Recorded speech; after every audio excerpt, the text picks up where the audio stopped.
The crack cocaine spider figured building webs was for suckers, waited till the caffeine spider was exhausted, then came up behind it and popped a cap in its ass. Webs has been a big part of Scarlet and Violet OU, ever since the Teal Mask metagame introduced Rabombi. With reduced defog distribution and Goldango being the ultimate anti-hazard control mon, this generation marks the first time Webs has seen this much success on ladder in tournaments. However, even at its best, Webs is often considered to be a matchup fish. It has polarizing matchups that range from either largely positive or negative. The more popular Webs gets, the more likely teams will have responses to it, leading to Webs having off periods in the meta until it eventually makes a comeback. This comeback is happening right now, but instead of Rabombi being the setter of choice, it's Araquanid. Why is that? Certified Webs and Shipmon expert Duckular posted 2 RMTs that used Araquanid instead of Rabombi for Webs, with some interesting tech alongside it. Historically, Webs' bad matchups are those that either punish Rabombi for setting Webs, or give zero shits about Webs. Rabombi tends to be dead weight when Webs are a non-issue for the opponent, or if it has trouble keeping them up.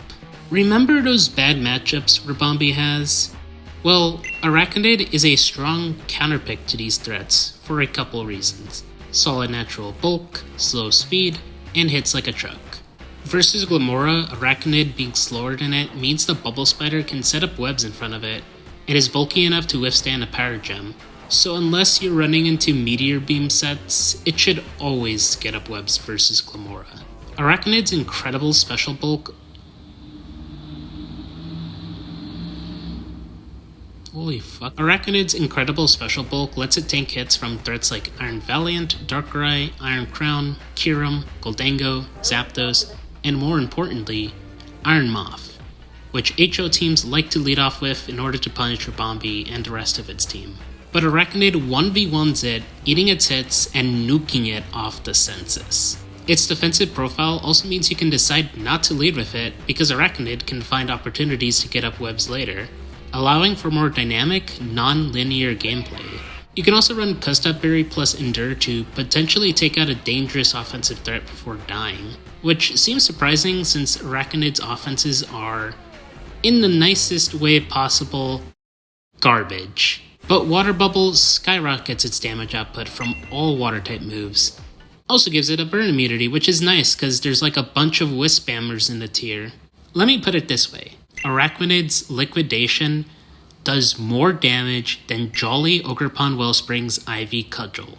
What's more, you can play Araquanid on the special side with Surf, avoiding Toxic Debris and Rocky Helmet Chip. It also one-shots targets that would otherwise survive Liquidation like Great Tusk, Mixed Valiant, and Landorus. Even Slowking Galar can take nearly 30% from Surf. Strong Water Stab plus Custap Endeavor means Araquanid can cripple or break a bulky wall for its teammates. Another really cool aspect about Araquanid is it's very customizable, which sounds surprising given its limited move pool, but Araquanid can be ran as either a physical or special attacker. You can run Reflect to give your teammates setup opportunities. Leech Life can hit Samurai and Ogerpon Wellspring, which can usually take advantage of Araquanid. You can also play around with the EV spreads to let it tank certain hits. Though it is bulky, it's not living every hit. With Araquanid's usage rising, players have been responding to it by incorporating counter leads that can one-shot it. Booster Energy Raging Bolt, Roaring Moon, Choice Band Terra Dragon Dragapult, Choice Band Rillaboom, and Choice Band Zamazenta. But with this physically bulky spread from Duckular, you can eat all those aforementioned physical hits, minus Rillaboom's Woodhammer and Roaring Moon's Terraflying Acrobatics. You can also spec into its already great special bulk. With 112 SpDef EVs and a plus special defense feature, Araquanid eats a proto-boosted Thunderbolt from Raging Bolt, which is just absurd. However, that does mean you need to run 92 special attack EVs and the inaccurate Hydro Pump to Oko Landorus. The advantages Rabombi has, like a higher speed stat and access to Stun Spore to punish greedy setup mons, are nice, but Araquanid provides much more as a setter.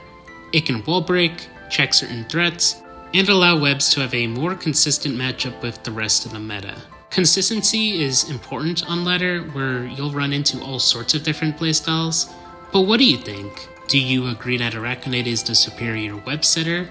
Do you think Rabombi is better? Or do you think the real best web setter is Cricketune? Shoutouts to Duckular for helping me with the script, and innovating webs with his usage of Araquanid. Thank you for watching, and remember, if a team exists, there's a Kirim set that 6-0s it.